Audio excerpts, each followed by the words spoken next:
Hello guys, welcome back to అన్నయ్య వంటలు for his చిట్టి చెల్లెమ్మ. సో ఈరోజైతే మా అన్నకు దోశలు వేసాడనమాట. ఫస్ట్ అయితే దోశ ట్రై చేశాడు. ఇది మా అన్నకి వేసుకున్నాడు. ఇది చక్కగా రాలేదనమాట. షేప్లెస్గా వచ్చాయి దోశలన్నీ వేసేవి. సో ఇది కాస్త అటు ఇటుగా చేశాడు, ఏం బాగాలేదు. సో మా అన్న తీసుకున్నాడు. ఇంకా ఇప్పుడు మళ్ళీ సెకండ్ దోశ ట్రై చేశాడు అనమాట. ఇది హై ఫ్లేమ్లో పెట్టి ఆయిల్ వేసేసాడు. అది కాస్త చిట్లిందనమాట ఆయిల్. మా వైఫ్ ఊరినందుకు ఆఖరికి దోశలు కూడా వేసుకుంటాం. మా వైఫ్ ఊరిళ్ళినందుకు ఆఖరికి దోశ కూడా వేసుకున్నా అంట. ఓవర్ యాక్షన్ చేస్తున్నాడు దోశ వేయడానికి కూడా. సో ఇంకా దాని మీద అలా ఆనియన్స్ వేసాడనమాట. సో ఈ దోశ కూడా అలా అలా కాస్త షేప్లెస్గానే వచ్చింది అండ్ సరిగ్గా కాలలేదు కూడా.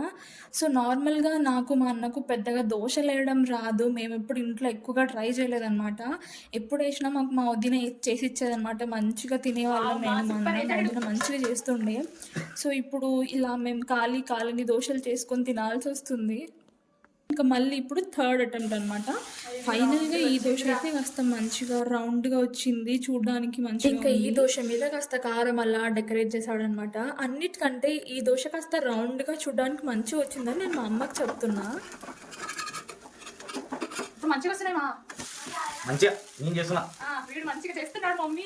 ఇంకా అలా పాపం మా అన్న చాలా కష్టపడి నా కోసం 2 దోశలు వేసి ఇచ్చాడు అనమాట. 2 మంచిగా తినేసా.